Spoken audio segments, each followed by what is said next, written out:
Hola, sean bienvenidos a este podcast del Centro de Documentación Musical El Jordán. Nosotros aportamos a la memoria musical de Medellín. Y hoy vamos a presentar el libro Violines, Luces y Sombras de David Rivera, líder, fundador de la agrupación Tenebrarum. ¿Cómo fue el proceso de escritura de este libro? ¿Cuál es la historia del metal que está retratada allí? ¿De qué manera la ciudad también es contada a través de este texto? Esta es la historia. David, ¿cómo va la vida? Bienvenido al Jordán. Mi querido Santiago, contento de estar acá, hombre, en este templo de cultura de la ciudad tan importante, en la recuperación de esa memoria cultural, no solamente sonora, sino en material escrito que se ha producido en la ciudad. Yo creo que es vital para la cultura el rescate justamente de todos esos procesos culturales por los cuales ha atravesado una ciudad tan compleja como Medellín, que tiene tantas cosas para contar y tanto para ofrecer. Y que es tan diversa musicalmente además. Es increíble, a mí me parece, o sea, es de las cosas que me puedan gustar a mí de esta ciudad es justamente eso. Uno acá encuentra absolutamente de todo, es impresionante, digamos, perdón, como ese empuje que tiene el arte acá, que nunca, a pesar de las situaciones horribles por las cuales ha pasado esta ciudad, una historia tan convulsa como la que hemos sufrido, a pesar de eso, la música nunca se cayó, la música nunca dejó de sonar. Aún en nuestra hora más oscura, la música nunca dejó de sonar. Entonces claro, me sorprende gratamente sorprendido con la variedad y con la oferta musical que tiene esta ciudad, es increíble. Así mucha gente piensa lo contrario y crean que es una ciudad homogeneizada. En realidad, si uno baja un poquito la cabeza, va a encontrar muchísimas músicas, muchos conciertos, festivales, grupos, artistas de diferentes sonoridades. Y eso es lo que hacemos nosotros en este centro de documentación. Ahorita les cuento, estábamos con David visitando la colección y veamos, David, libros de música coral, libros de salsa, libros sobre punk, libros sobre hip hop, revistas especializadas en música, en fin. Y encontramos un vacío. Y aleluya, pues, esto lo celebramos, el primer texto enfocado en la historia del metal de la ciudad y de Colombia, que nos llega al Jordán y que estamos presentando hoy, es este libro tuyo. Y eso habla también de la necesidad de seguir construyendo la memoria musical de Medellín. Se han hecho podcasts, se han hecho documentales en el metal, pero en términos de escritura se han hecho investigaciones académicas que lamentablemente suelen quedarse allá en las universidades, la gente entrega su trabajo de grado, pero publicaciones como este libro no las hay y es, creo yo, es la primera publicación de metal que tenemos en la ciudad, que parte de una historia personal, de un proyecto particular que es Tenebrarum, pero que termina atravesando el metal nacional, además de eso con un rasgo fundamental, y es que termina estableciendo unos puentes y unas conexiones con el metal del mundo también.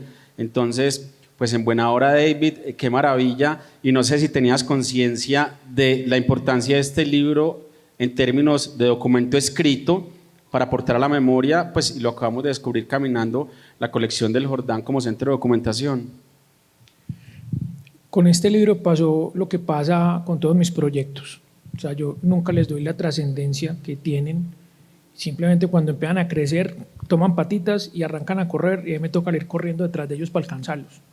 Entonces, con este libro me pasó exactamente eso, solo que a la N potencia, porque, o sea, yo en ningún momento tuve como una... Pretensión. No, exactamente, no tuve como una pretensión. Yo no dije, no, voy a escribir un libro que va a ser súper importante. O sea, para mí ha sido muy difícil este proceso porque yo me siento músico, o sea, yo no me siento escritor, entonces me ha costado convencerme de que una vez salió este libro, yo ya entro en esa categoría, ¿no es cierto?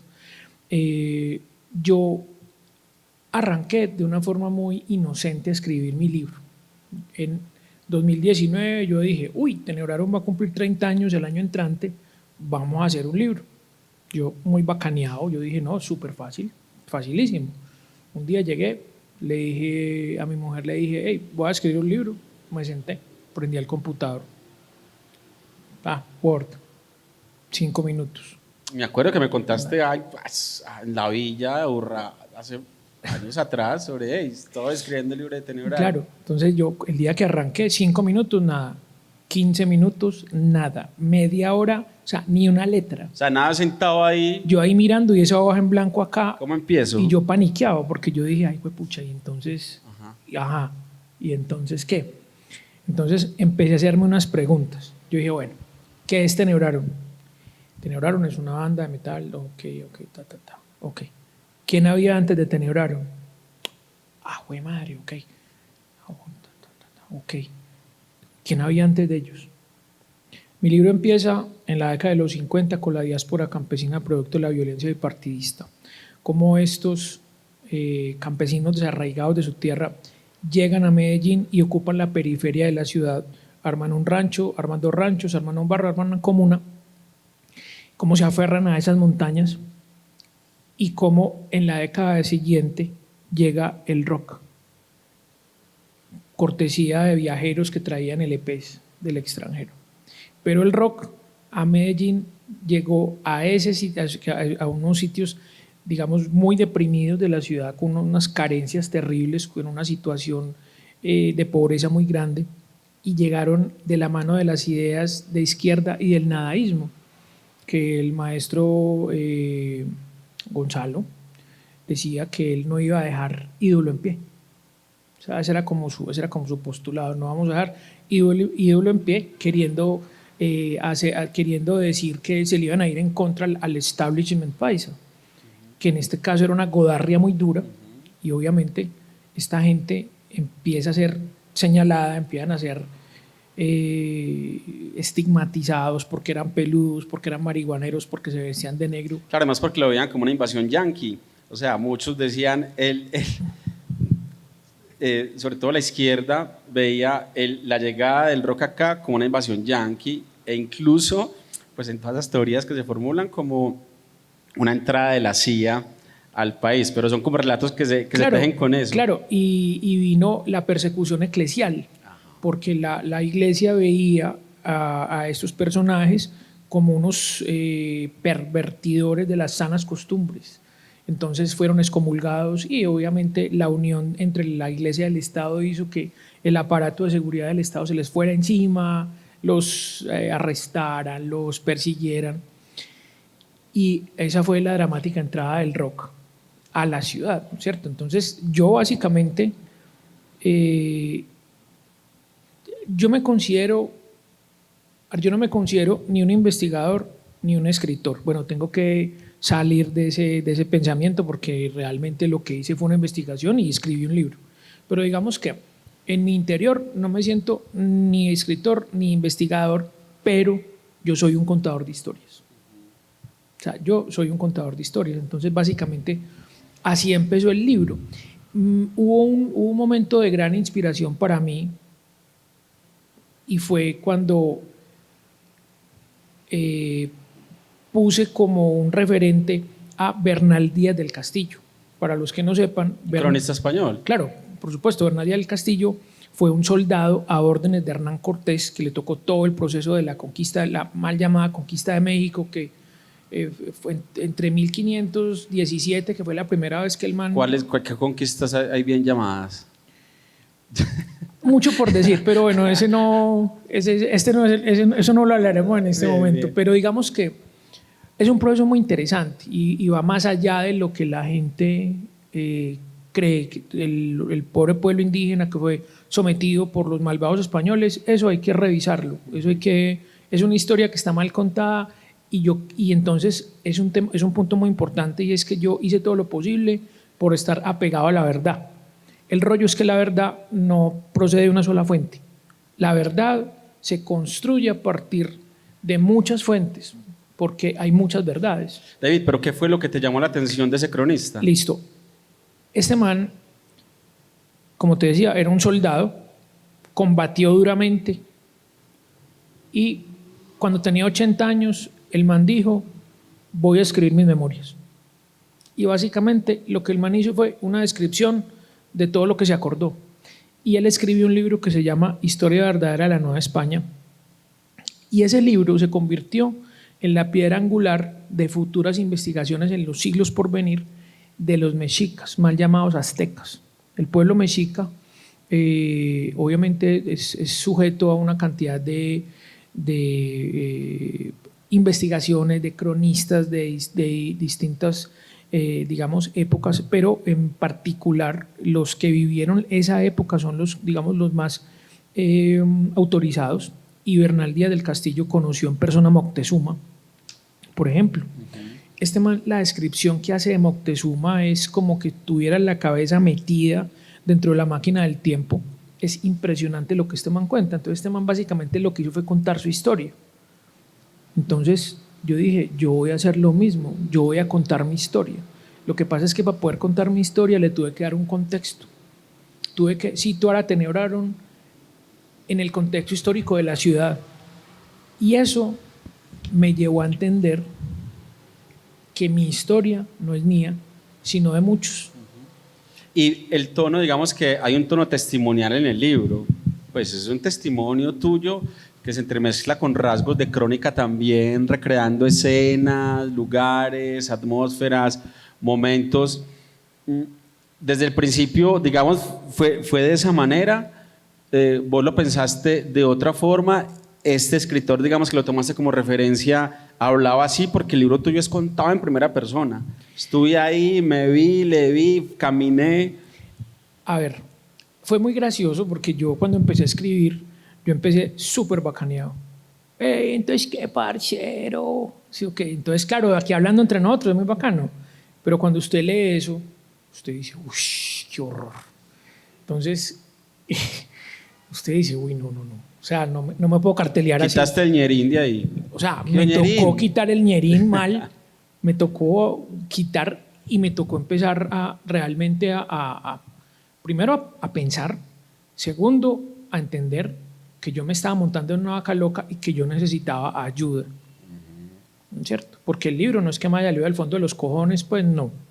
Ese libro es un proceso de ensayo y error que me tomó 5 años. Entonces, yo no sé hacer buñuelos, pero sé dónde los hacen muy buenos y empecé a llamar personas cercanas que yo sé que tienen, digamos, tienen todos los pergaminos para poder decir este man es un investigador, este man. Y hubo uno en particular, Camilo Páramo, un gran amigo bogotano, profesor en ese momento era profesor de la Universidad de Santo Tomás, un tipo con grandes palmarés. Y él me empezó a dar un norte. Entonces yo empezaba a escribirle y el man dijo, no, eso está muy bacaneado, eso organícelo mejor, y empezó como a dar unas puntadas. Métale seriedad al asunto, hermano. De alguna manera como organizar. Pues para vos era un proyecto serio, por supuesto, pero claro, desde la escritura te dijo, hey, como vamos a meterle... Vamos, o sea, ese no fue el método fue hacerme preguntas y las respuestas mías me fueron dando el camino. O sea, él no me dijo, haga esto, no. Él daba ideas, yo las entendía y empecé a darle un norte. Entonces, es un libro muy interesante porque yo nunca me imaginé que el libro iba a ser lo que es. Yo iba a contar la historia de mi banda, ¿no es cierto? Pero empezaron a llegar datos. En la recopilación de información empecé a entender que había unos procesos de ciudad que no eran ajenos ni a la banda, ni a mí, ni a los contemporáneos. Cuando Teneo Aarón nació, que nació en 1989, a finales, porque estábamos trabajando como Agonía desde principios del 89. ¿Cómo contar a la gente la historia del tío tuyo? Que esa anécdota me la contaste hace muchos años y está en el libro también. Agonía fue una banda que yo empecé con mi primo Esteban Rivera. Él y yo empezamos Agonía y empezamos Teneo Aarón. Y, o sea, yo toco violín desde los 8 años. A los 12 años conozco el metal, me pica ese bicho y mejor dicho, te infecta. Esa infección nunca me quitó. Y claro, obviamente cuando uno tiene 15, 16, uno aspira a tener una banda, ¿no es cierto? Entonces, mi papá es maestro en guitarra, es compositor, arreglista, es un gran músico y no me enseñó un acorde en la vida, jamás. Casa de herrero, cuchillo de palo, ahí aplica perfecto. Y yo cogí la guitarra acústica y empecé a sacar unas notas. Pues digamos que tengo un talento natural para la música y eso hizo que fuera más fácil descifrar un poco ese instrumento. Toda tu familia es musical. Sí, por supuesto. O sea, Mis dos hermanos, mi papá y mi mamá, o sea, yo vengo de familia de músicos. Entonces, ¿tiene más de 50 años ya el proyecto de tus padres? Mis papás se conocieron en el 66 y se organizaron ya como pareja en el 67. ¿Y la banda Pampa, el proyecto, el dueto? Arrancaron desde el principio, ellos se conocieron cantando. Y un gran hombre de radio llamado Humberto Vilches Vera, el hermano de Olga Vilches, las Tres Gracias, sí. Las Tres Gracias, les puso el nombre. Él les puso el nombre, sí. Entonces, empezamos a hacer una música terrible, todo, hay que decirlo. Teníamos los dos grandes hits, uno que llamaba Mundo Muerto, y esa canción estaba más muerta que el nombre. Le digo, pues. Estamos hablando de agonía. Estamos hablando de agonía. Yo me acuerdo que una vez fuimos donde. Pero respondía muy bien a. No, era perfecto. De la banda, no, estaba perfecto. Pero era una banda, o sea, y además era una banda, era como rara porque era con guitarras acústicas.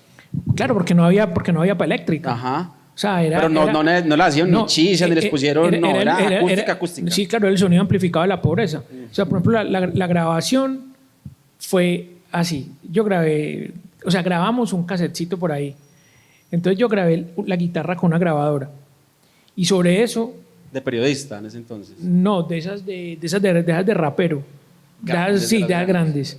Entonces grabé y puse, lo que grabé lo puse a sonar duro en un equipo y mi primo tenía un tecladito así, que era como una cajita de ritmos. Entonces yo la batería la hice así. Entonces ahí grabamos la batería. Y mi primo, que tiene más oído y un ojo, pues sí, que canta más un pollo al horno, cantó.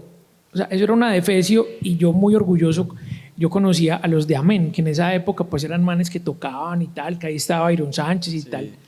Y me voy yo por donde Julio, que era uno de los manes de Amén, yo todo orgulloso, mira, grabamos. Y ese man oía eso y ese man... yo creo ese man era como... Pero fue prudente. O sea, le voy a agradecer tanto a ese manejo toda la vida porque ese man, no, deben trabajar un poco más. O sea, eso era una defecio, pero mal. Entonces, claro, y luego invitamos a otros músicos a Agonía. Mi tío era dueño como de un estudio casero y el hombre tenía pues como modo, digamos, de billete y compró una batería nueva, compró una guitarra, un bajo y amplificadores y tenía un estudio casero en su casa y ahí empezamos a ensayar. Pero esa era una cosa espantosa pues.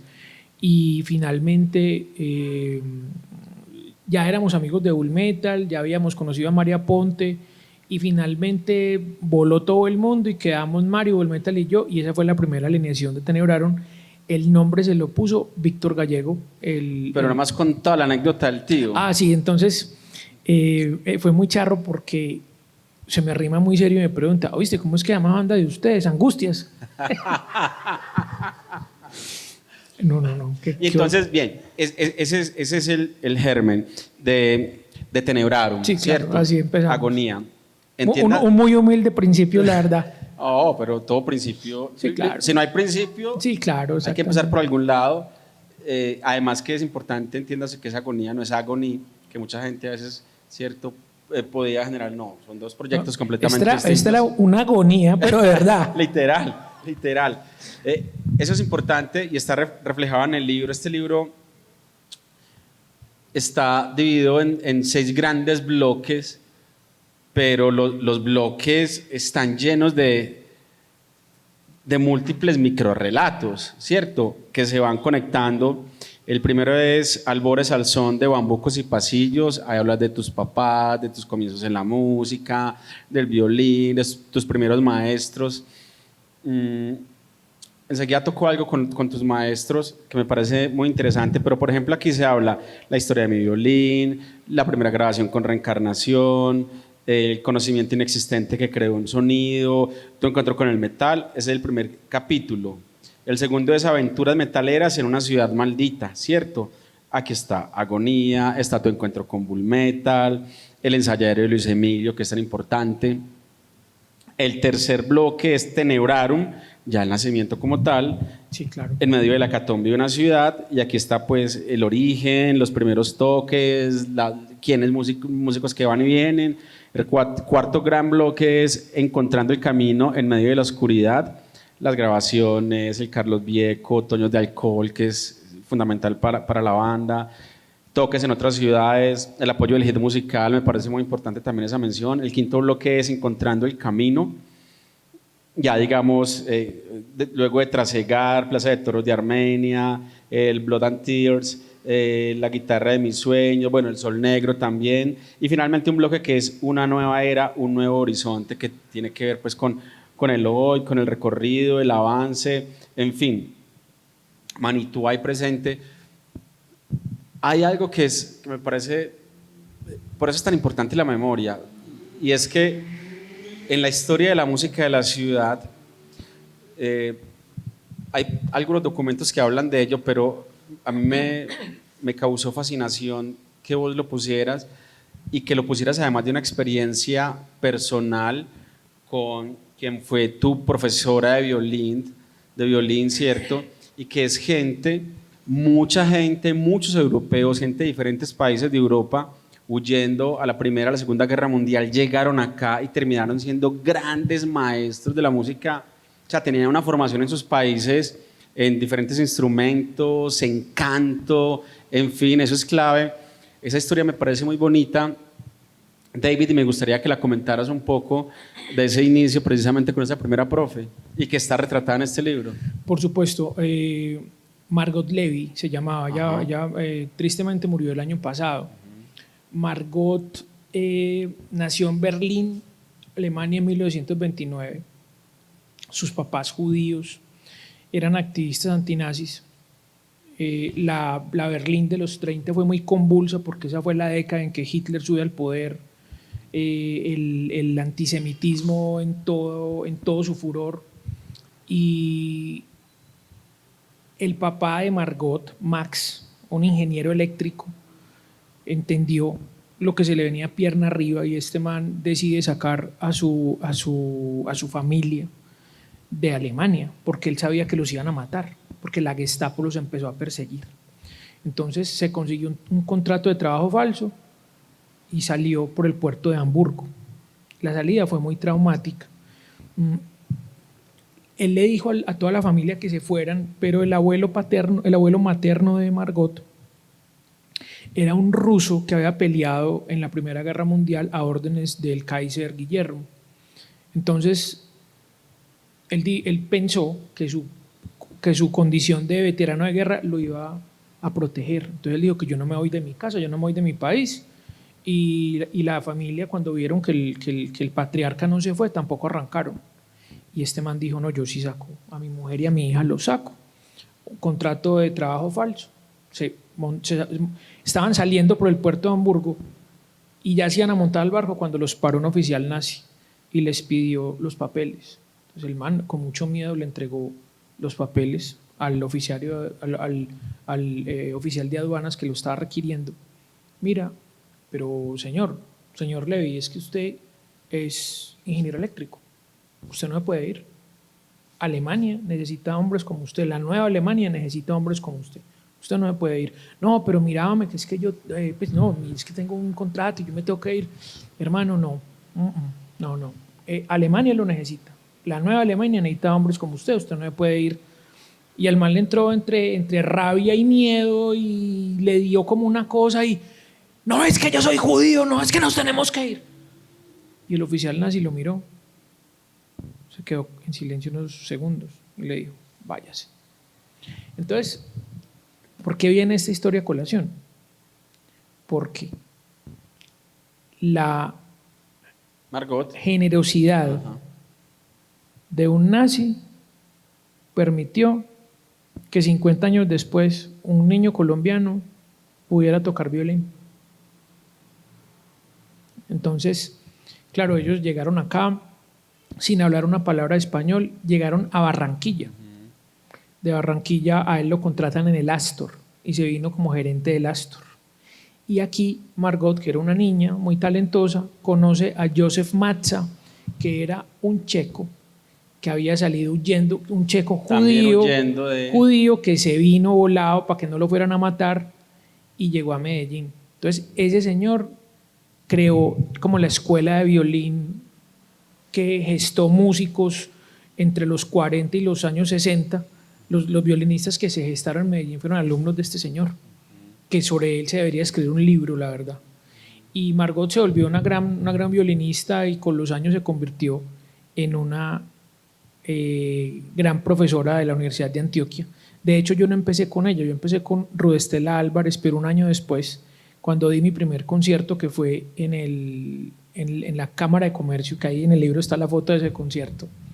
Yo era un niño muy curioso, era muy curiosito porque yo tocaba bambucos y pasillos. Entonces era como el demostrar de la casa, vamos a decirlo así, más o menos. Entonces, y era muy locuaz, la timidez como que nunca sufrí ese mal. Y cuando iba a tocar, dije lo siguiente, yo estaba muy nervioso, entonces yo dije, damas y caballeros, me presento, soy David, voy a tocar, estoy estrenando de todo menos calzoncillos. Y a Margot eso le encantó y se fue para donde mi mamá y le dijo, yo me pido ese para mí. Entonces me acogió bajo su ala protectora. Y cuando yo empecé a los 8 años, los violines vienen por tamaños de acuerdo a la edad del niño. Sí. Un octavo, un cuarto, un medio, un 3/4 y el 4/4, que es el tamaño normal de un violín. Entonces yo tocaba en un violín prestado, mis papás músicos, a mí me criaron al son de bambucos y pasillos, entonces se imaginarán una pareja criando 3 hijos entre los 70 y los 80 en una ciudad como Medellín,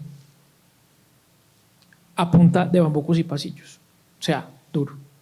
Entonces, pues a mí... Claro, tus papás se levantaban la papa tocando bambucos y pasillos y música colombiana y tangos y boleros, o sea, así se levantaban la papa pues para sus hijos, ¿no es cierto? Entonces digamos que nunca me faltó nada, o sea, como buen pobre nunca me faltó nada, pero nunca nos sobró nada, o sea, a ras siempre. Entonces llegó el momento en que yo necesitaba mi violín, tenía un violín prestado, estaban ellos en una crisis económica horrible, no había forma, estaba muy dura la situación y un día llegué yo a clase, entonces había un violín puesto en la mesa. El que tenía ya no te daba porque habías sí, crecido. Yo ya había crecido, necesitaba un 4/4. Entonces Margot, que ella nunca perdió el acento alemán. O sea, la R, ella era con la R. Me dijo, a ver, David, agarra ese violín. Pero así como hablan ellos, como regañados. Sí, claro. Así son ahí. Ella era muy, muy estricta, pero ella era un amor, pero era así súper rígida. Entonces, claro, yo cogí el violín, yo soné eso me sonó divino, yo dije, no, pero ¿qué es esto? Y lo volví a poner ahí y me dijo, no, vete a estudiar. Yo, ¿cómo así? Sí, vete a estudiar. No, pero es que ese violín no es mío. Vete a estudiar. No, pero Margot, es que yo no tengo cómo pagar ese violín. Y me dijo, yo no te lo estoy vendiendo, te lo estoy regalando. Con ese violín me pagué mis 2 carreras, con ese violín grabé todos los discos de Tenor Aaron. Por eso lo metí a la historia, por eso es importante, ¿no es cierto? Entonces, ¿cómo un evento del pasado puede afectar al futuro y cómo un evento del cual yo no tenía ni arte ni parte afectó mi vida indirectamente de tal forma que la cambió por completo? A mí me parece muy importante eso que vos mencionas porque, y ahí digamos lo clave de la memoria, porque entonces relaciona uno eso con quienes tuvieron que huir a la Primera y la Segunda Guerra Mundial, que llegaron aquí para nuestra fortuna, ¿cierto? Formaron una cantidad de músicos en la ciudad, 1, 2, pero también habla del acceso a los instrumentos en los años 70, 80, acá que hasta los 90 apenas empezó a abrir, era dificilísimo conseguir instrumentos. Terrible. ¿Cierto? Dos, pues en el libro mencionas el tema de la migración campesina, la época de la violencia dura, liberales y conservadores. Mi mamá es una desplazada de la violencia. Mi mamá vino a Medellín porque mi mamá es de la Merced Caldas, que en ese momento era un corregimiento de Salamina. Y mi mamá era de una familia liberal que vivía en un pueblo conservador. Y un día llegaron por ellos y les tocó huir. Mi mamá me cuenta que ella sentía que le pegaban ellos se escondieron debajo de un cafetal y que llegaron los tales pájaros, que eran los paramilitares de la época, y que llegaron a darle planazos a todos los pájaros, a ver, no están los hijos de tantas, vamos a matarlos a todos. Y mi mamá de 8 años así escondida debajo de un palo de café. Claro. Al esposo de mi tía lo mataron, a mi tío lo hirieron de gravedad. O sea, fue una cosa terrible. Tuvieron que coger un bus, lo primero que pasó, y resulta que venía para Medellín y ellos eran unos campesinos como unos bobitos ahí mirando para arriba porque... Entonces, y acá llegaron. Ahí la importancia de eso, o sea, si uno empieza a tejer, encuentra precisamente... Claro, hay muchas, entonces yo por ejemplo con el libro entendí eso, hay muchas historias que están entrelazadas.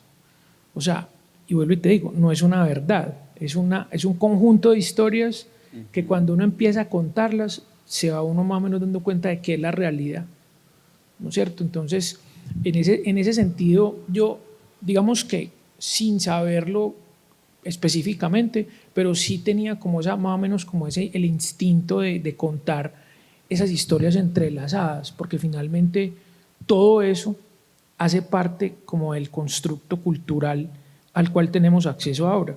O sea, sin todas esas historias que pasaron, no seríamos la ciudad que somos hoy.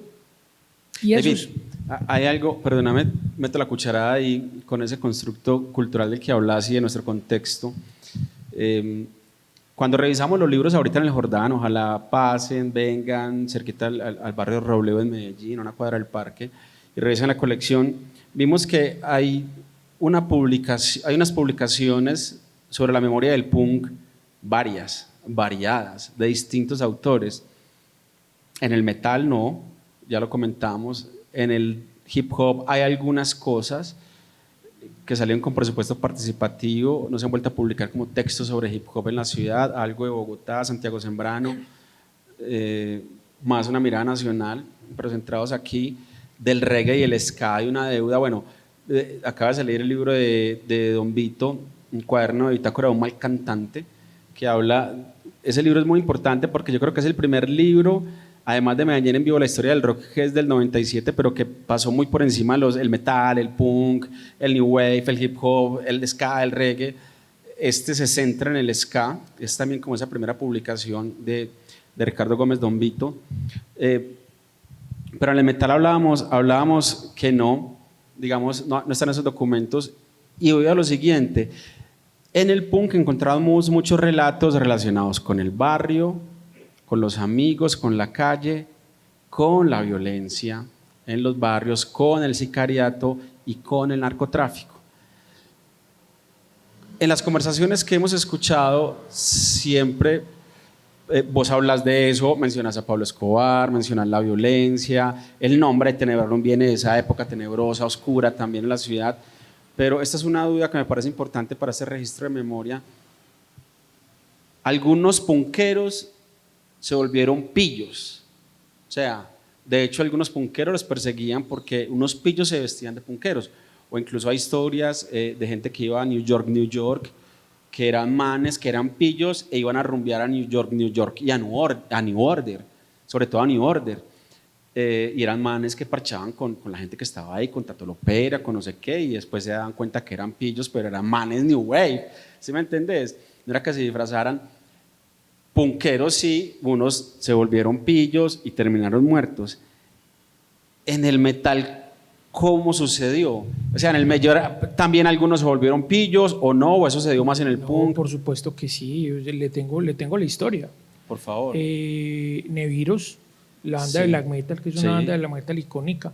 El fundador de Nevirus, Pátula, él se volvió sicario, él se volvió un pillo y a él lo mató el mejor amigo para probarle al jefe finura. Así murió Pátula, asesinado por su mejor amigo, otro pillo, para demostrarle finura al jefe. O sea, temas de calentura propia Sí, de la no, calle, el total, sicariato. y yo- ¿Eso qué año fue? Eso fue a principios de los 90. Es decir, esa época de la ciudad era terrible, terrible. Yo estuve a punto de que me mataran un par de veces por nada. Una vez iba para los primeros ensayos de Tenebrarum, que estábamos ensayando justo donde Luis Emilio. Y yo ya iba a llegar cuando sentí un chasquido, chuc, chuc. Cuando volteo y me encuentro con el cañón de una escopeta en la cara. Y yo miro y era un policía. Y el tipo me miraba y le empecé a mirar como el dedo con el del gatillo. Y yo veía ese dedo así. Pasaron como 3, 4 segundos, que para mí fueron como 3 o 4 años. Y de un momento a otro empezó a salir gente. Las señoras de las vecinas empezaron a salir. Y cuando salió la gente, el man miró que estaba siendo observado, se montó a su moto y se fue. Me iba a disparar por nada, por ser peludo, por estar de negro y por estar ahí, por ser, punto. Yo a mis tiernos 18 años, un hijo de casa, pues músico, sanito, etcétera, me iba a matar por nada. Otro día estábamos en el carro de mi primo Esteban, en un descampado en el poblado, pusimos música, éramos 4 y estábamos ahí pogueando de lo más bacano, cuando de la nada entra un carro a ese descampado, una camioneta Toyota, esas viejas negras, así, pues con todo el visaje, levantando polvo, cuando se bajan 2 manes con pistola, quietos y tantas, para arriba, y nos montaron. Pues que cuando no lo montaban cuando no lo montaban a eso, ya está ahí, chao. ¿Algunas situaciones en particular dieron nacimiento a una canción puntual o al nombre de un disco puntual y que estén reflejadas en el libro? Visiones del Horror, que fue nuestro demo, sí tuvo mucho que, pues es decir, es como lo más social que habíamos hecho hasta el momento. Visiones del Horror, que si mal no estoy, el nombre lo puse yo. Las letras de ese demo son de César Restrepo, que era nuestro vocalista. Y claro, es decir, Visiones del Horror era perfecto, es que eso era lo que estábamos viviendo. Era tenebroso y eran unas visiones del horror. De hecho, por ejemplo, las fotos del demo de Tenebrarum fueron tomadas en el Cementerio Universal. Yo sabía que era muy podrido ese cementerio, que uno veía pedazos de cuerpos por ahí, que podía tranquilamente un perro salir con un pedazo de mano ahí en el hocico. Lo que yo no sabía o no entendía en ese momento era que todas las víctimas de la embestida paramilitar de Antioquia iban a dar como NNs al Universal. De hecho, en este momento hay muchas partes del Universal que están con la cintica amarilla porque están haciendo trabajos forenses ahí. O sea, hay una cantidad de muertos ahí. Los traían en volquetadas y los echaban allá a cualquier hueco y los tapaban. David, me gustaría que leyeras un fragmento del libro, un pedacito, alguna historia. Yo le tengo un fragmento muy importante. Por favor. Que es la página 66 de este libro. A ver, yo se lo abro. Hágame el favor. 66. Vaya haciendo la introducción, por favor. Esa página 66 es como un pequeño resumen del libro. No del libro, pero sí de un postulado muy importante que tiene ese libro.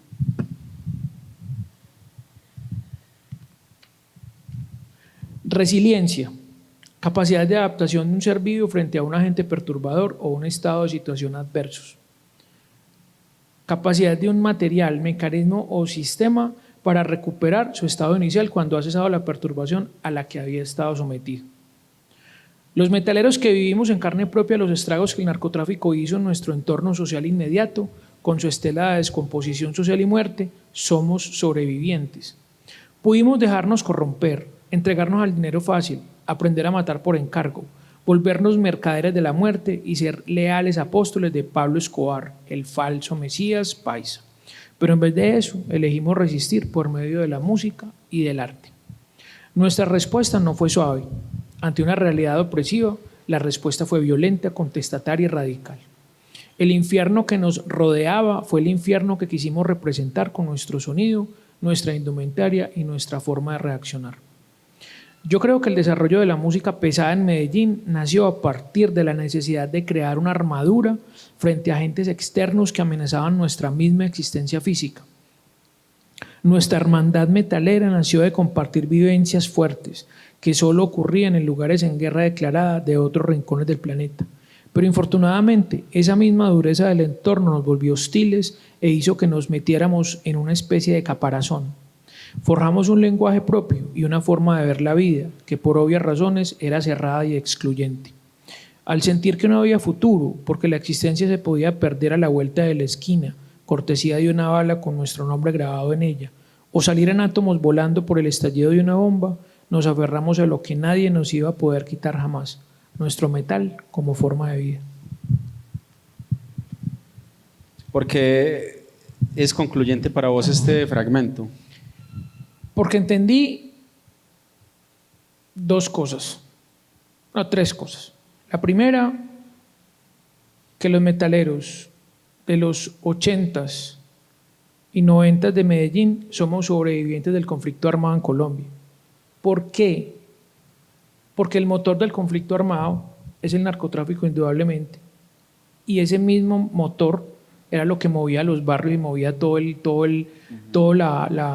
digamos, esa podredumbre que Pablo Escobar y su horda de delincuentes y sicarios levantó, y esa violencia y ese control territorial en los barrios lo sentimos duramente nosotros, que llegamos a ser golpeados, mutilados con un machete o con un cuchillo, asesinados, simplemente por el hecho de lucir diferente, por vernos de negro, por ser peludos, por ser jóvenes. Entonces simplemente por eso, a mí no me gusta este hijo de madre. Muchos murieron así, ¿no es cierto? Segundo, el metal es hijo de la violencia de Medellín. El metal de Medellín es hijo de la violencia. Y tercero, el metal de Medellín es la respuesta estética a una realidad de muerte que se cernía en los barrios. Así nace el metal de Medellín. Porque, digamos, como diálogo del libro con el presente,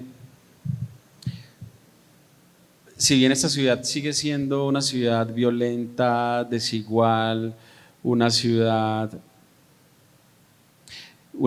pues, que sigue teniendo en los barrios fronteras invisibles, quien lo creyera, con tantos combos, las formas de violencia han cambiado. ¿Cómo esas formas del metal han entendido y han rastreado estos nuevos tiempos con unas formas de violencia, digamos, que evidentemente eran pues no es que los de ahora sean más suaves, pues aparecen cadáveres por ahí en bolsas cada rato en Medellín, todavía hoy, siglo XXI, año 2024, pero cómo el metal sigue siendo ahí cronista de este momento histórico y qué matices hay que permitan también otras búsquedas desde lo estético, desde lo lírico, digamos este sonido ya más de 40 años después. Yo creo que el metal siempre ha sido siempre advertido, no solamente en Medellín, en el mundo. O sea, hace 40 años estamos hablando de guerras, de enfermedades, de pestes, de un montón de cosas, y finalmente todo lo que el metal ha denunciado se ha convertido en realidad. Entonces, esa canción que compusimos, Mundo Muerto, yo pues no me sé la letra de memoria, pero recuerdo pedazos y no ha cambiado nada. Es la misma angustia por un mundo que se cae a pedazos.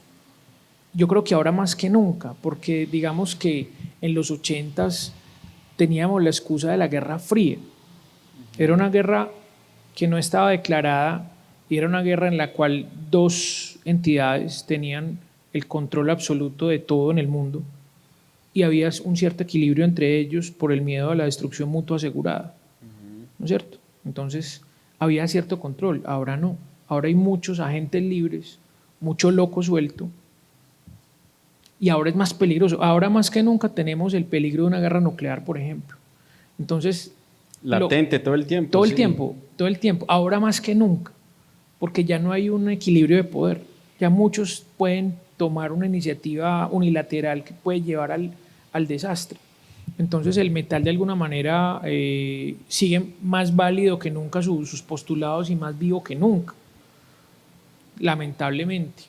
Han cambiado las formas, yo siento que ahora hay más facilidades para hacer música, se ha perdido un poco el encanto, se ha perdido la magia, eso me parece triste.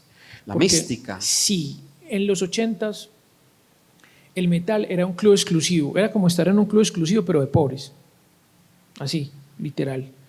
Era excluyente, era una estructura piramidal. Era jodido, pero tenía un encanto, una mística, era como sentir que uno hacía parte de algo. Todo era tan guerreado, todo era tan difícil, pero al mismo tiempo tan valorado, bonito, tan valoraba más, sí, claro. Es decir, el solo hecho de conseguir música implicaba que te tenías que meter a unos huecos donde arriesgabas la vida literal. Yo me acuerdo que nosotros íbamos a Aranjuez, donde un gran amigo que se llama Simón Triviño, que le decíamos el Necrono Simón, y la casa de ese man era como una especie de hub donde confluían personas de todo Medellín, de la noroccidental, de la nororiental, de Belén, de todos lados, y ahí era un sitio donde nos encontrábamos a intercambiar ideas, intercambiar música, conocer nuevas bandas. La mamá de ese man hacía de eso me acuerdo de dos cosas. Una, la mamá hacía un salpicón delicioso y la señora nos daba salpicón y era súper rico, y él mantenía una mesa de ping-pong porque era una casa vieja, grande, y Simón, que todavía somos muy amigos, siempre ha sido muy querido, una persona muy dulce, y era muy bacano ir, pero ese man vivía a una cuadra del Parque Aranjuez. Y por esos días en que nosotros estábamos por allá tratando de conseguir sabiduría metalera, agarraron un man, lo amarraron de un árbol del parque, le pusieron un taco de dinamita y lo volaron para la mierda. O sea, ese era el nivel del riesgo que corríamos al ir a buscar la música. Claro, era otro sentir. Ahora uno se mete a Spotify y lo que uno quiera está ahí, uno simplemente le da clic y ya. No, lo que nos tocó a nosotros en esa época era muy distinto. La relación con la música y la construcción que se hacía antes con la música, con la canción, con el disco, objeto con el físico. afiche, con el objeto físico. Es que esa era la cosa, o sea, conseguir la música era tan difícil que te prestaban un LP, te lo prestaban 3 horas. Los objetos nos dan un sitio en el mundo. Por supuesto. Eso es importante. Byung-Chul Han habla de eso en uno de sus libros. Los objetos nos dan un lugar. Con los objetos, por ejemplo, el libro, yo voy a tener este libro y el día de mañana le voy a mostrar a mis hijas David Rivera, ese señor que allá de 80 años. Ese viejito. Mire, y eso, cuando uno reviste los objetos de esas cosas, esos objetos nos ayudan a darnos también un lugar en el mundo a nosotros, y es algo material, es la importancia, y no es lo material por lo físico, no es por lo que representa y las relaciones que uno construye ahí. Es la percepción de la realidad. Exacto. O sea, es decir, esto existe en cuanto lo puedes tocar. Eso no es una idea, esto es la concreción de una idea, y eso obviamente te cambia la película. Con la música pasaba eso, era reverencial. ¿Me entendés? Un disco, por ejemplo, yo me acuerdo que los de Exorcist eran muy escasos, los de Necronomicon eran muy escasos. A mí me conocían, cuando yo no me conocía a nadie, pues me conocían porque yo era el man que tenía el primero Necronomicon. Y eso era la rareza, pues yo no ni cómo lo conseguí, pues lo conseguí, y me conocían porque yo era el del Necronomicon. ¿Y lo prestabas o grababas la copia en cassette y péguense este? Cometí el error de prestarlo. Me acuerdo que yo conseguí el primer Morbid Vision de Sepultura que llegó a Medellín, yo lo compré. Llegó a Discocentro. De hecho, ahí fue la primera vez que casi cruzo mi camino con Bull Metal, porque Bull Metal era un gran comprador de música y él había encargado, él estaba detrás de ese disco. Y yo, casualmente, fui un día en la mañana, 10 de la mañana, estaba por ahí cerquita a San Diego, y fui y me parché. Y pusieron una caja ahí. Y yo, ¿puedo ver? Sí, yo. De una vez me lo llevé, y a los 5 minutos llegó Bull Metal por el disco y no lo encontró, yo se lo raponé. Y claro, yo lo presté, y ese disco le dio la vuelta a Medellín y llegó vuelto mierda. Eso alguien cogió, muy amablemente calcó en la carátula del disco, calcó el logo y me llegó a mí ese disco con esos hundidos, despedazado. Ahí entendí que era una mala idea prestar la música. David, en la escritura de estos 6 bloques del libro, donde está por supuesto ese ritual por la música, los casetes, hay una imagen muy bella del libro. Hoy conversaba con un amigo, con Giovanni Rendón, con un proyecto que tenemos para desarrollar, y le decía que hace unos 2 meses me encontré con alguien que tiene unos 35 años más o menos. Se montó al carro y yo todavía yo escucho CDs, muchos CDs, compro muchos CDs y cassettes y vinilos. Y el man cogió un disco compacto físico y vio la caja y se sorprendió y dijo: yo hace muchos años no tenía como esta curiosidad, ¿me entendés? Y hay una historia en el libro que me pareció muy bella, a mí eso me sorprendió, y es la vez que ese primer cassette de metal donde estaban esos himnos que vos escuchabas, se te cae, se te quiebra. Y entonces me puso a recordar, quizás los más viejas escuelas, los mayores van a recordar cuando cogía el cassette, le quitaba el tornillo, lo desarmaba. Incluso cuando el cassette se enredaba, le tocaba a uno cortar la cinta y pegarle una cintica chiquitica o pegarlo con colbón el cassette. Y había una gente que eran, pues decir, pero eran de una... O sea, eran una locura. Hoy yo me acuerdo, y cuando uno se iba para los parches, cogía uno el lapicero y hay que devolver el cassette para ahorrar pila. O en clase, la camisa acá. Eso me parece muy valioso del libro. En ese orden de ideas, como hay 6 bloques, pero hay muchos relatos en los bloques cortos y se van hilando. Pero también, cuando uno escribe, tiene que decir: esto se me está yendo para otro lado, esto me está sacando, esto ya está muy extenso, aquí se me va a ir la gente. ¿Cómo fue tomar esas decisiones de esto sí, esto no, esta anécdota sí? Porque el libro es rico en anécdotas, en historias, en detalles de los discos, de los parches, de la familia, del contexto social, ¿cierto? Como, ¿cuáles fueron los pilares editoriales para vos? Porque te volviste el primer editor y ya con tu equipo que armaste, pero para decir, el libro se va a fundar en estos pilares para desarrollar y a partir de ahí decidir qué iba y qué no iba. Lo que me pareció muy difícil fue parar. Dejar de escribir, decía, hasta acá. ¿Hasta dónde? Ajá. Fue muy loco porque... O sea, te bloqueaste 30 minutos, pero cuando arrancaste ya... O sea, eso cuando le preguntaron cuando lancé el libro en Bogotá hace un mes, le preguntaron al asesor literario, Camilo Páramo, el man decía, yo decía una cosita, ve, mira, ahí tenés que arreglarle esto, y ese man me mandaba 20 o 30 páginas. O sea, ella es testigo, o sea, a mí me daba como la loquera y yo escriba, porque hay tantas cosas por decir. Entonces el problema no es escribir, el problema es editar eso.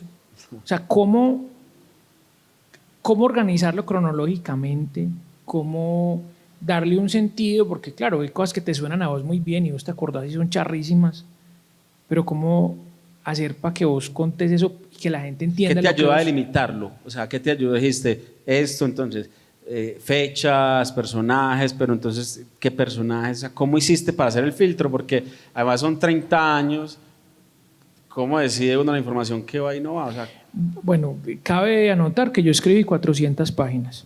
Por lo tanto, el libro tiene segunda parte, que ya está escrita.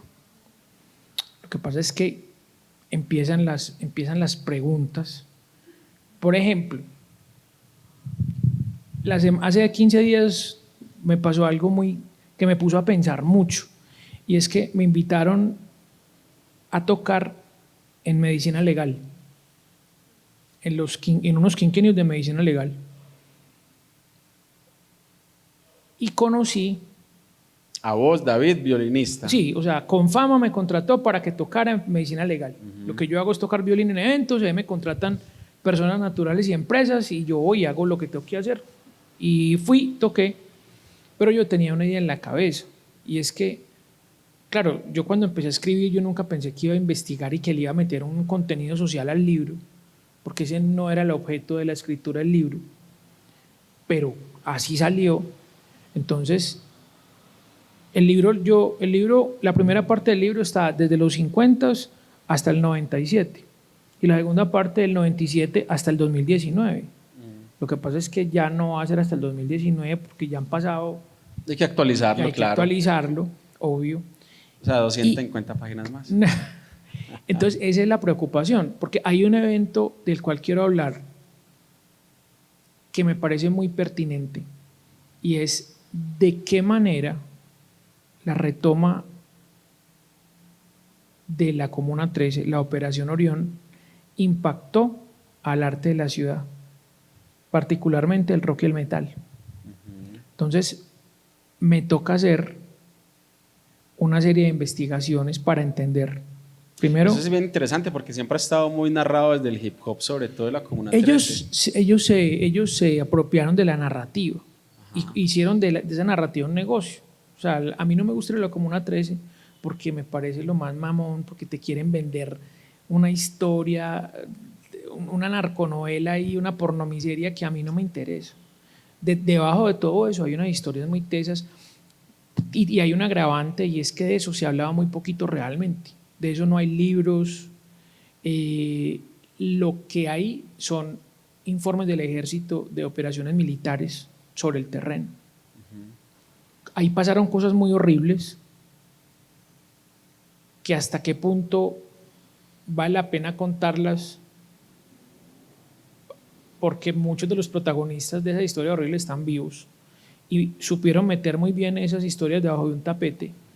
Entonces, hasta qué punto yo voy a levantar ese tapete y voy a sacar algo que pronto no le guste a alguien. Pero ¿y ahí cuál es el punto de conexión que más o menos hace inferior la hipótesis que tenés con el metal y el rock? El metal ha sido… ¿Cómo se conecta? El metal, es lo que pasó en los 80s. El metal estuvo muy influenciado por la violencia. O sea, vivió de primera mano la violencia. Digamos que la ciudad se pacificó, pues, en lo que cabe, ¿no es cierto? Por lo menos no esa violencia tan brutal que hubo en los 80s, tan descarnada. Entonces, no hay como unos… Hay como hechos aislados, pero yo quiero como agarrar un hecho que haya impactado profundamente la ciudad. Y el único hecho de violencia que ha impactado profundamente la ciudad fue esa retoma, ¿cierto? Entonces, yo quiero entender, pues la idea no es darle dedo a nadie. Yo creo que hay varios, pero yo creo que ese fue muy mediático, además. Sí, porque fue de orden nacional y porque tuvo implicaciones para la ciudad muy grandes. Ajá. Entonces, yo pensando como en todo esto, conozco dos personajes muy importantes. Uno, el director de Medicina Legal. Resulta que Medicina Legal, de aquí de Medellín, comprende Medicina Legal Antioquia, Chocó y Córdoba. O sea, todos los muertos por la guerra que caen en combate o en masacres o como sea, vienen a dar a Medicina Legal de Medellín. Entonces, esa gente tiene un montón de informes que narran de alguna manera esa historia. Entonces, conocí a ese señor al cual le pregunté si lo podía entrevistar y me dijo que sí, que por supuesto. Y conocí a un médico forense que es metalero. Yo era tocando de esa manera ya. Entonces empecé a hablar con el man y el man tiene unas historias muy tesas. Entonces yo, por ejemplo, quiero entrevistar a ese man porque yo quiero que el man me cuente, él como metalero, cómo ha vivido en la guerra, cómo lo que el metal habla, digamos, todas las historias de muerte y de guerra en el metal, este man las ve todos los días en su trabajo. Entonces es como empezar a hacer como pues como el metal es una metáfora, funciona como metáfora. ¿Cómo usted como metalero que ama el metal, que oye metal, que toda la vida ha escuchado unas letras muy fuertes, ve usted que ese metal habla de una realidad que usted ve todos los días en su trabajo? Pero eso lo tenés pensado para incluirlo, ¿eso es otro libro o eso va en el anexo que va de 2019 para allá? Lo quiero incluir. Entonces, es decir, o sea, eso me que me impone unos retos. Porque eso es todo un trabajo de doctorado. Eso es un trabajo, es decir, pero ¿cómo no hacerlo si tengo la posibilidad? ¿Me entendés? Y con el libro me pasó lo mismo. O sea, ¿cómo no hablar de todo lo que hablé? O sea, tocaba hablar de eso, ¿cierto? Porque, es decir, es la historia de mi banda, pero alrededor de esa historia personal, en la ciudad estaban pasando muchas cosas. Y para poderle dar un contexto histórico a mi propia historia me toca. Entonces, claro, o sea, obviamente eso es una idea que les acabo ahí de zapotear porque yo todavía no lo tengo claro, pero lo que te quiero decir es que el libro se presta para contar unas historias muy tesas de vida y de cómo nos ha afectado esa violencia como sociedad y cuál ha sido la respuesta del arte en Medellín frente a esa violencia. O sea, básicamente es eso, o sea, cómo ha sido la respuesta desde el arte a ese nivel de violencia, hablando específicamente del metal. Bien, hablando del proceso de escritura, del proceso de archivo, de fuente, de datos, el libro es muy rico en archivo, en fotografías, por supuesto en fechas, en voces también, das, digamos, la voz a distintos personajes para que complementen tu relato también a partir de sus vivencias y que se conectan con tu experiencia puntual. Pero hablemos me gustaría que hagamos un ejercicio aquí y que lo mostremos en la cámara y lo mostremos al auditorio también, y mostremos 3 fotos de ese gran archivo que hay en el libro y que destaques esas 3 fotos, o sea, ¿por qué esas 3 fotos son coyunturales en este relato de violines? Que entendemos que los violines pues tenebraron la primera banda de metal del país que tiene un violín y se vuelve columna vertebral y se vuelve ADN fundamental de la banda y marca su camino. Pues Luces y Sombras tiene que ver con tanto de la banda, pero como su contexto, la ciudad, la vida, la muerte, la creación, tal. Entonces, ¿cómo esas 3 fotos logran retratar eso que hay ahí? La próxima, 8 días antes, me mandas esa pregunta para yo poder... No, esa es la gracia, para que pensemos. Esa es la gracia para que pensemos.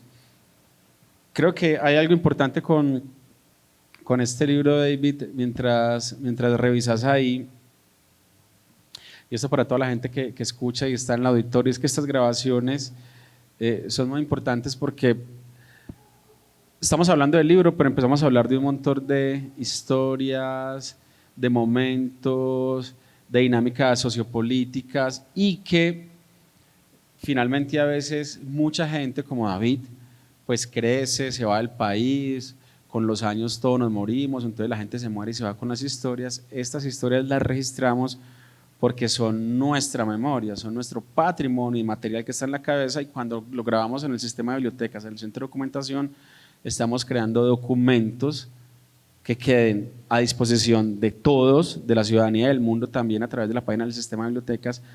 Y esa es, digamos, una apuesta muy importante que es clave, como que tengan presente por qué estamos haciendo esto y por qué lo grabamos y por qué es tan importante presentar este libro y conversar con vos, David. A ver, mostremos las fotos. Bueno, un evento que me pareció que en el marco del... Esa es la página 27, a ver, que este man va a hacer zoom in. Sí, hubo un evento que marcó la historia del rock del país, del metal, no del rock, del metal del país, y fue la batalla de las bandas. Pero yo creo que sí el rock, porque es que en esos momentos, o sea, esa división o sea, había punk, metal, pero acuérdate que hasta entraron los 2000, todo el mundo le decía rock, aquí ahí metía el ska, el reggae, metían el hip hop, la electrónica. Entonces ese fue como al lado de Ancón, como 2 episodios exactamente, fundamentales. al lado de Ancón. La batalla de las bandas fue como la puesta en escena o la presentación en sociedad del metal extremo en Colombia, con todo lo que eso implicó, porque básicamente fue un choque cultural tremendo. Se convirtió en la batalla de las bandas en realidad fue una verdadera batalla campal, ¿no es cierto?, entre las personas del común, normales, entre comillas, de Laureles, del Poblado, y las barriadas, que tenían sus propios héroes, sus propios sonidos, su propia estética, y cuando se enfrentan en el mismo escenario, la gente de las barriadas hizo valer sus bandas y sus héroes, de una forma equivocada, pues, o no. Esa es una hipótesis tuya, o sea, esta fue una discusión. Yo lo he escuchado a otras personas, pero vos compartís esa hipótesis. Fue también un enfrentamiento de clases sociales. Sí, por supuesto, es que es decir, o sea, el metal de Medellín es el sonido amplificado de la pobreza, básicamente. Y en ese orden de ideas, ellos siempre, el metal de Medellín siempre fue anti-establishment. Y fue la posibilidad de escupirle la cara al establishment. Así esos chicos de Kraken y así esos chicos de otra banda no lo fueran. Pero para el metalero de barrio, el metalero sufrido, el metalero guerrero que había comido mierda toda su vida, ese fue el desquite. Poderles decir en su cara que eran unos malnacidos todos y hacer valer una banda como Parabellum o como Mierda, por ejemplo. Hay un resentimiento ahí, yo creo que la palabra podría ser resentimiento. No sé si vos tenés el dato, pero bacano, porque de eso se trata esta conversación. Y fue algo que hace poquito me comentaron, y es que el día del tropel, Kraken dio un gran concierto el 87 en el Carlos Vieco, ¿cierto? Después de ese concierto, el Carlos Vieco fue cerrado. Y fueron apedreados. Fueron apedreados, pero aquí voy y lo vamos a conectar con la batalla de las bandas, es que yo te voy a corroborar ese dato, pero te quiero preguntar si vos lo sabes. En un momento, Elkin Ramírez le dice a la gente que cuál era el resentimiento, que es a partir de ese momento que se arma el tropel. Es decir, que no es porque Kraken se montó y ya, no, que Kraken se montó y entonces, digo, pero ¿por qué son tan resentidos? Algo así, y tácate. ¿Tenés información al respecto? No, Es porque eso es bien, o sea, eso cambia el relato histórico fundamentalmente. O sea, si eso es así, lo historió. Si es así, muy probablemente, es decir, lo que pasa es que Kraken no pudo tocar justamente porque se armó, porque la apedreada hubiera sido ese día, ¿cierto? Si fue tan grave que no pudieron tocar. La pedrada de la que estoy hablando es del Carlos Viejo. Yo sé, lo que te quiero... No es la batalla de las bandas. Sí, exacto. Claro, es que, es decir, iba a tocar Kraken y se armó justamente en ese momento la pedrea y ellos no se pudieron presentar. La Macarena. Pero yo siento que se las cobraron luego en el 87, porque decirle, hey, ¿cuál es el resentimiento? No daba para que los agredieran de esa manera. Entonces yo pero creo sí que, podría ser, mira que sí podría dar por lo que estamos hablando de la lucha de clases sociales, mira, que estamos de pronto infiriendo. Pudo haber sido un detonante, pero eso venía de atrás, eso no se gestó en ese momento, no, esa pelea venía casada. Listo. Esa es mi humilde opinión, pues. Queda ahí en el aire, pero lo vamos a abordar aquí el equipo investigativo del Centro de Documentación Musical del Jordán, porque eso lo cambia la perspectiva sustancialmente. Sería interesante. Sería hay muy que hacer interesante, el rastreo. hay que hacer, sí, me parece muy interesante. Sí. Un dato curioso con respecto a Carlos Vieco. Sí. El profesor de solfeo de mi mamá fue Carlos Vieco. No jodas. El maestro Carlos Vieco fue el profesor de tu mamá. Sí, y mi mamá dice que era un viejito encantador. Sí. Ya, dato abstracto. Bueno, volvamos entonces. Estamos mostrando las fotos, David. Nos quedamos en esas son las primeras. No, esa es una, listo. Ven, yo busco vamos al segundo momento para que sigamos charlando.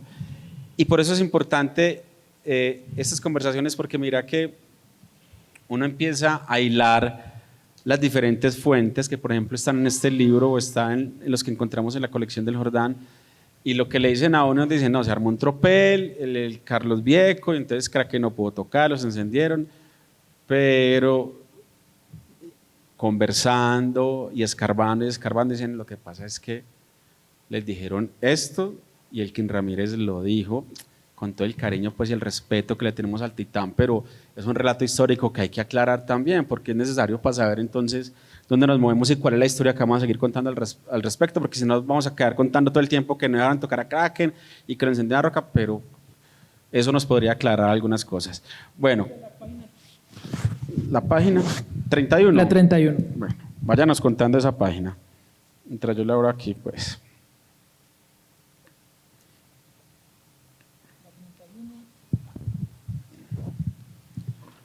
La 31 es la última foto de la derecha.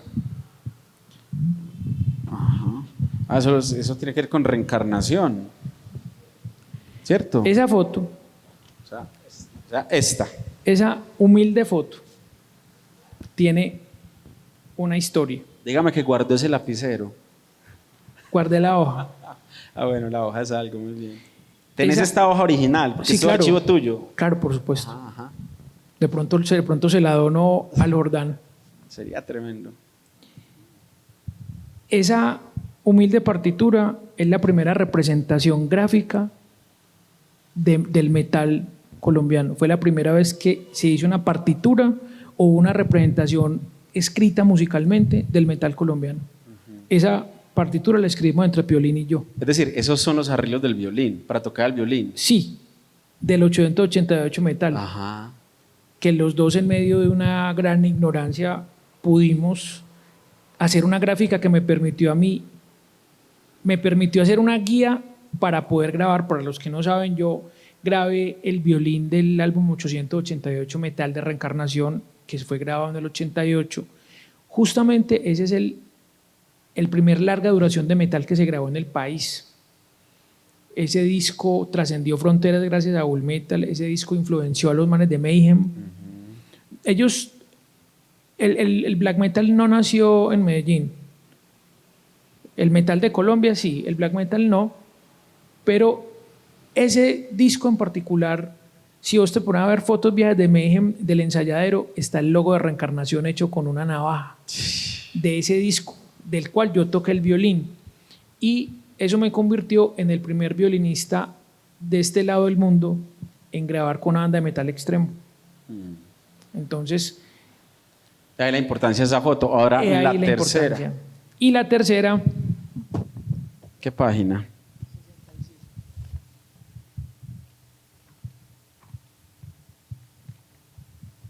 Esta es muy potente también. Con el Bull Metal.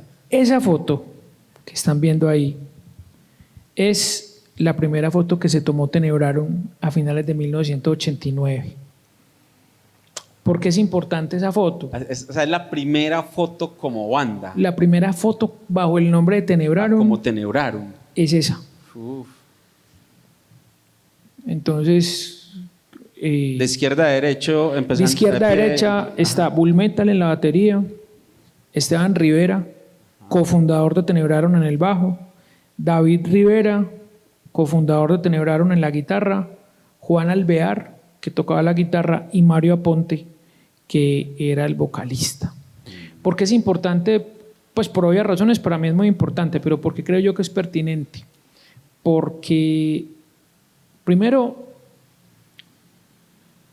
el hecho de que Bull Metal haya sido integrante de Tenebrarum, para mí es algo muy importante, porque Bull Metal es el metalero del siglo XX más importante que tuvo el país. Ese señor fue el puente entre Colombia con el resto del mundo. Gracias a eso se conoció Masacre, gracias a eso se supo que en Colombia había una escena de metal. Ese man tocó en un montón de bandas súper importantes. Fue nuestro primer baterista. Tenebrarum es un grupo que lleva 34 años sin parar, dándole. Tenemos una discografía, es decir, podríamos tener más discos, pero digamos que 11 discos en 34 años, pues no está mal, porque aquí hay bandas que sacaron un sencillo hace 40 años y pues No, pero eso es muy válido, muy válido, pero yo creo que una banda, es decir, No, pero es una muy buena producción, es decir, es 2 años y algo, casi, pues. Más sí, es decir, por bueno, disco. y aclaro que no, o sea, es decir, aclaro, no es una crítica. No, o sea, no es echarle la mala a nadie, es decir que es importante la creación. Es decir, el escritor que ha escrito un libro en 50 años, pues no sé qué tan, pues puede ser un gran escritor, pero le creo un poco más al escritor que ha escrito 20 libros en 50 años. Pues, ¿no es cierto? O sea, yo creo que hay el ejercicio del oficio, me parece muy importante el ejercicio del oficio. Eso es muy importante y lo comparto, y a la vez lo complemento con algo que decía Borges, que a mí pues me parece una lección muy bella de Borges. A mí me impactó mucho cuando lo leí.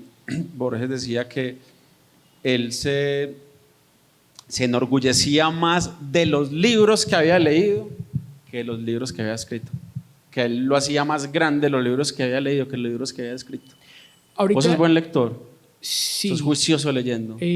Últimamente no, porque la presbicia me tiene muy jodido, entonces eso me tiene muy triste porque... El auditorio para que quede riendo.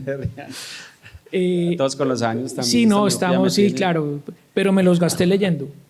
O sea, me gasté mis ojos leyendo, eso me hace muy feliz. Ahorita decías una cosa que me parecía muy tesa, y es que realmente se ha escrito muy poco sobre el metal en la ciudad. ¿Me entendés? Yo pienso que debería haber muchas más escrituras, debería haber muchos más discos. Hay bandas muy juiciosas con eso. Quiero rendirle mis respetos a una banda como Witchtrap y una como Revenge, que sacan discos y todo el tiempo es una barbaridad. Sí. ¿Me entendés? Pero la escena del metal y del punk y todo lo que tenga que ver con el rock de la ciudad estaría mucho más enriquecida si las bandas tuvieran la disciplina de trabajar para sacar su música, ¿no es cierto? Finalmente, uno como músico se hace en la medida en que uno crea, en que uno toca, ¿no es cierto? En esa medida es que vos desarrollas tus habilidades. El escritor que no escribe nunca, ¿cómo va a desarrollar las habilidades? Es que uno tiene que, si usted quiere escribir, escribe una paginita semanal, pues. Es de artesanos escribir. Y la música es de artesanos. Ajá. Entonces, cuando te digo que hay bandas que tienen muy poca producción musical, lo digo no en mala onda, sino con cierta tristeza, porque qué bueno que nos hubieran compartido más de sus ideas a través de la música. David, en ese orden, para que empecemos a cerrar esta conversación ya, que nos vamos alargando y... Hay que saber parar, como te decía. Yo sabía que me iba a encontrar con un buen conversador. ¿Te gustó la experiencia ya después de ver el libro, de tenerlo, de eliminar? Quedó una segunda parte, viene otra parte del libro. ¿Te gustó la experiencia, digamos, el sabor de la escritura, de omitir, de recordar, de buscar información? ¿Hiciste una labor periodística, una labor de investigador también? O sea, ¿le cogiste gustico a eso o no tanto? Porque puede que no, yo lo hice bien, pero como que no. Me infectó eso. Sí.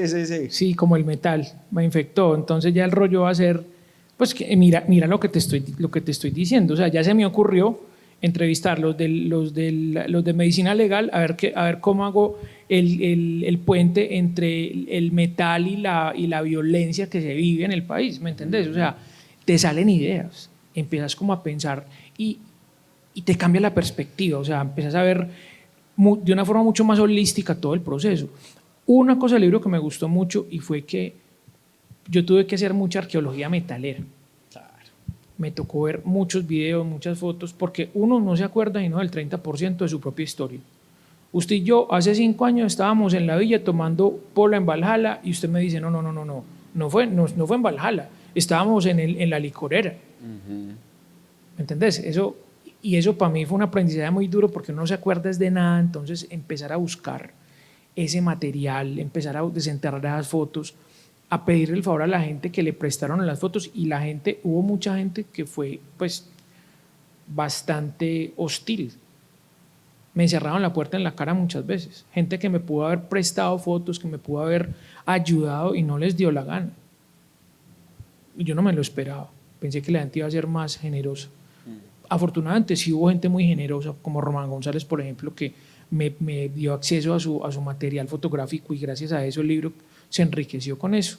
Pero entonces yo empiezo a buscar videos y yo decía, güey madre, qué bacano, ¿cómo hacer para que la gente vea este video? Qué bacano. Claro, porque hay un componente ahí multimedia Claro, pero yo no sabía de eso, o sea, yo no tenía ni idea que era un libro interactivo. Yo aprendí en la marcha que el hecho de ponerle un código QR y poner un video y poner un libro, eso hacía de un libro algo interactivo. Yo no tenía ni idea. Entonces fue muy artesanal, pero por ejemplo el libro, además de lo que se escribió, tiene horas de video encima. Videos que me tocó buscar, que me tocó editar, mini documentales que hice. Por ejemplo, un mini documental que me encantó fue que yo en 2001 tuve la dicha de masterizar el Voices de Tenebrarum con un grande de la ingeniería de sonido mundial, que fue George Marino. Para que sepan quién es este señor, ese man masterizó todos los de Metallica, los de Guns N' Roses, los de Type O Negative, trabajó con David Bowie, trabajó con Lenny Kravitz, trabajó con AC/DC, es decir, el tipo era el top. Y yo tuve la dicha, no voy a contar la historia por aquí, no me acabo otra hora, rápidamente, tuve la dicha de poder masterizar con él el Voices en Nueva York, en Sterling Sound, que era el estudio donde el man trabajaba. El man ya murió tristemente en 2010, pero el tipo era un gurú. Y tuve la buena fortuna, en medio de mi ignorancia, tuve como por allá un destello de genialidad, y fue que pedí prestado una cámara y grabé esa sesión. El video estuvo perdido 20 años. Un día yo estaba revisando material y puse un VHS y hubo un concierto de salsa. Y yo, ¿qué? Yo, pues, esto, ¿por qué no suerte? Entonces yo ya iba a salir de eso y yo dije, pero yo, ¿por qué tengo un concierto de salsa? No, eso está muy raro, y lo dejé.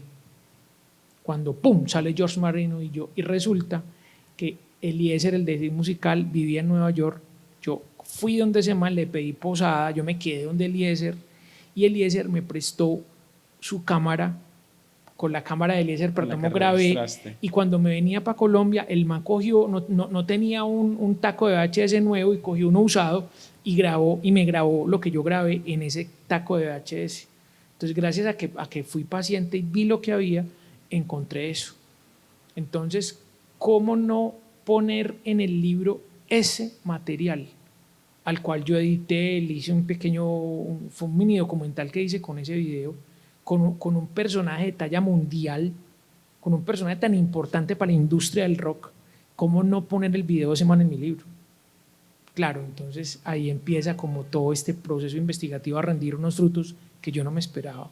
Y el libro, como te digo, tiene muchas horas de video gracias a que se me ocurrió esa idea que finalmente ya está inventada. Yo no me inventé nada, eso era el agua tibia que ya está inventada, pero yo la descubrí en ese momento y lo pude plasmar en el libro. Y enriquece el texto. Y me voy a pegar esa experiencia con George Marino para hacer el cierre de esta conversación, David. Y es que recuerdo que en el año 2001 estábamos en una cafetería que le decían Mosco Frito en la Alpujarra. El Mosco Feliz. El Mosco Frito le decían. Conocí una por ahí que se llamaba el Mosco Feliz. Debajo del edificio de Atel, donde queda Atel Antioquia.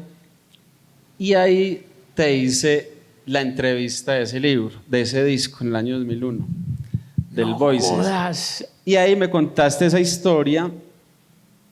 Y recuerdo, voy a cerrar con esa historia, recuerdo que en ese entonces me dijiste, y esto como cierre, me dijiste, yo te dije, David, hay que seguir creyendo,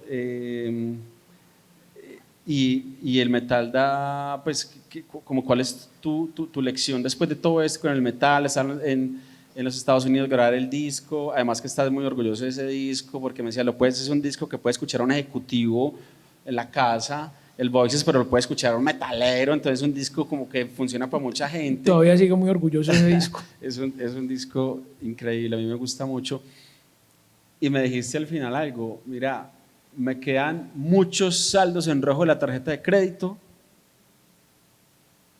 pero me queda una de las grandes satisfacciones de mi vida, y es grabar este disco Voices, como creo es una de las grandes satisfacciones de tu vida hoy, sacar este libro. Así es que, pues, David, así es. Muchísimas gracias por estar aquí en el Jordán. El guerrero, esa es una frase muy manida, pero yo creo que es así. El guerrero se conoce en la batalla, y no la batalla la da todos los días. Todos los días es la lucha por la vida, y todos los días nos levantamos a tratar de hacerla posible.